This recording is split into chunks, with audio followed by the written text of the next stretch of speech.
ठीक है, तो अब हम एक एग्जाम्पल करें इसके साथ।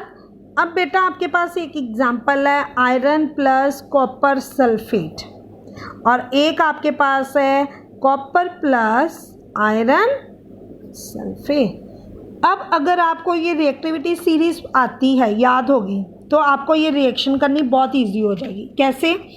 हमारे पास दो मेटल है, आयरन है और कॉपर है। तो आपने देखना है कि टॉप पे पहले कौन सी आती है। ये आयरन है and this one is copper, है ना। तो ऊपर कौन आ रहा है? आयरन। तो इसका मतलब आयरन क्या होगा? ज़्यादा रिएक्टिव है। किससे? कॉपर से। इट मीन्स आयरन क्या करेगा? कॉपर को बाहर निकालेगा और यहाँ पे ये क्या बना देगा? Iron sulphate. कॉपर तो लेस रिएक्टिव है आयरन से, इट मीन्स ये कॉपर इसको बाहर नहीं निकाल पाएगा। तो यहाँ पे क्या आ जाएगा? No reaction. ठीक है, क्लियर हो गया ना। तो इस एक्टिविटी सीरीज से आप ये रिएक्शन कर सकते हो and this type of reaction is called as a, इसे हम क्या कहते हैं बेटा? डिस्प्लेसमेंट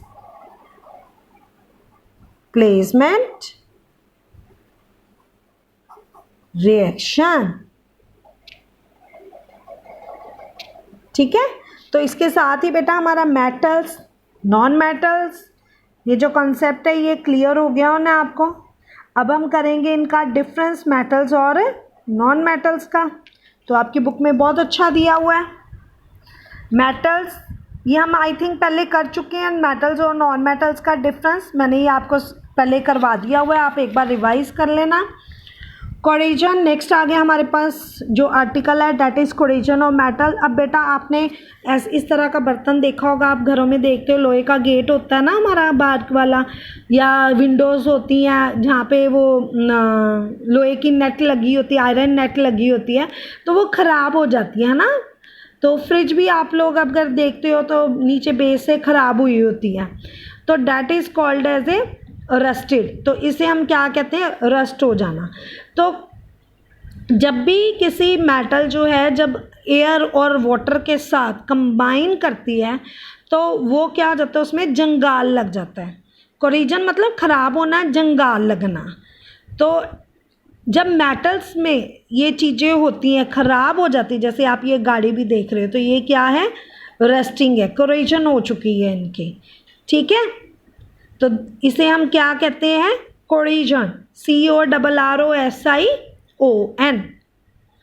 ठीक है, क्लियर है। तो ये कोरिजन हो चुकी है। तो ये क्या है कि जब ये आयरन, ये भी लोहे की गाड़ी है, ये भी लोहे का दिया हुआ है, तो ये ब्राउन कलर जो है ये लेयर इसके ऊपर बन चुकी है ना। तो इसे हम क्या कह देते हैं? रस्टेड। ये रस्टेड हो चुकी है, ब्राउन कलर में कन्वर्ट हो चुकी है। तो अगर ये ब्राउन कलर में कोई मेटल या आयरन, जैसे हम यहाँ पे एग्जांपल ले रहे हैं आयरन की, तो ये रस्टेड हो चुकी है, that is called as a corrosion. तो इसे हम हिंदी में बोलते हैं जंगाल लगना, ख़राब हो जाना।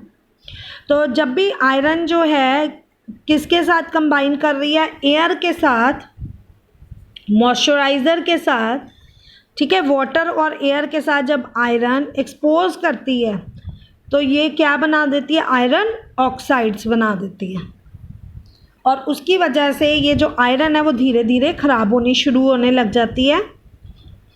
तो ये इसको कोरिजन कह देते हैं। तो इसके कोरिजन के लिए आयरन को क्या चाहिए? ऑक्सीजन और वाटर चाहिए। तो ये नहीं कि हमारी सारी की सारी चीज़ें ख़राब हो जाती हैं, हम इसे बचा नहीं सकते। We can protect our iron particle by applying paint. अगर हम उनको पेंट करवा देते हैं, तो आप देखते हो हम लोग पेंट करवाते हैं ना लोहे वाली चीज़ों को, वो क्यों करवाते हैं? ताकि उनमें रस्टिंग ना हो। पेंट अप्लाई कर सकते हैं, ग्रीस लगा सकते हैं। अब साइकिल की चेन ही ले लो, अब साइकिल की चेन जो है वो अगर रस्ट हो जाएगी तो वो साइकिल अच्छे से नहीं चल पाएगी, बड़ी आवाज़ करेगी, उसमें से आएगी। होता है ना, आप सबके पास साइकिल होगी, आपने साइकिलिंग की होगी, तो क्या करते हैं जब आप लेके जाते हो साइकिल वाले के पास, या घर पे ही कई बार मम्मा बोल देते इसको ऑयलिंग कर दो, है ना। तो जब हम इसको ऑयलिंग करते हैं तो वो फिर से स्मूथ चलनी शुरू हो जाती है। तो इस तरह हम इनको ऑयलिंग होने से रस्टिंग होने से इनको हम बचा सकते हैं। ठीक है, तो क्या होता है कि ये जो आयरन है जब इनके साथ कंबाइन करता है तो ये क्या बना देगा, मेटल ऑक्साइड। अब ये जो मेटल ऑक्साइड है वो क्या होते हैं, बेसिक इन नेचर होते हैं। ठीक है, और ये चीज़ों को क्या करते हैं, ख़राब करना शुरू कर देते हैं। So this is about the corrosion of metal. Same इसी तरह बेटा कोरिजन ऑफ कॉपर भी है। तो कॉपर भी क्या होते हैं, जब एयर के साथ मॉइस्चराइज़र के साथ ये कंबाइन करते हैं तो इनमें ग्रीन कलर की कोटिंग हो जाती है। तो कई बार जब गोल्ड की ज्वेलरी मम्मा ने पहनी होती है तो उनके हाथ जो होते हैं वो ग्रीन कलर के हो जाते हैं, या आप कॉपर की कोई भी बैंगल्स वगैरह पहन के देखो, जैसे जैसे उस पर पानी लगता जाएगा तो वो क्या होते जाएंगे, ग्रीन कलर के होते जाएंगे। ठीक है, अब चांदी है वो तो आप देखते ही हो काली हो जाती है, देखते हो ना आप, तो वो किसकी वजह से ब्लैक होती है, सल्फ़र की वजह से होती है। अब देखो आप कहोगे कि सल्फ़र कैसे लग गया, पोल्यूशन है तो पोल्यूशन में सल्फ़र डाइऑक्साइड गैस होती है ना, तो सल्फ़र प्रेजेंट होता है। तो वो जो सल्फ़र है किसके साथ कंबाइन करता है, सिल्वर के साथ कंबाइन करता है। ठीक है, तो ये क्या बना देता है, सिल्वर सल्फाइड। तो ये सिल्वर सल्फाइड बनाएगा।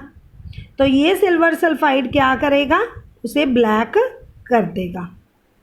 ठीक है, तो अब ये आ गया, इसको आप प्रिवेंट कैसे कर सकते हो, ऑयलिंग और ग्रीसिंग से, गैल्वेनाइजेशन से, इलेक्ट्रोप्लेटिंग से, एलॉइंग से। अब गैल्वेनाइजेशन क्या होती है बेटा, जब आयरन ऑब्जेक्ट को हम उसके अंदर क्या मिक्स कर दें, जिंक अगर मिक्स कर दें तो उस आयरन की कोरिजन नहीं होगी, तो that is called as a galvanising. तो ये आपका क्वेश्चन इंपॉर्टेंट है कि कौन सी मेटल मिक्स की जाती है। इलेक्ट्रोप्लेटिंग में क्या होता है कि एक इलेक्ट्रॉनिक प्रोसेस है, इलेक्ट्रिसिटी के थ्रू जो है वो आयरन ऑब्जेक्ट को प्रोटेक्ट किया जाता है। एलॉइंग होता है, 2-3 मेटल्स को मिक्स करके एक मेटल बनाई जाती है। ठीक है, तो that is called as a alloy. जैसे हम घरों में प्लेटें यूज़ करते हैं, स्टील के बर्तन यूज़ करते हैं ना, तो वो क्या है आपके पास, अलॉय है।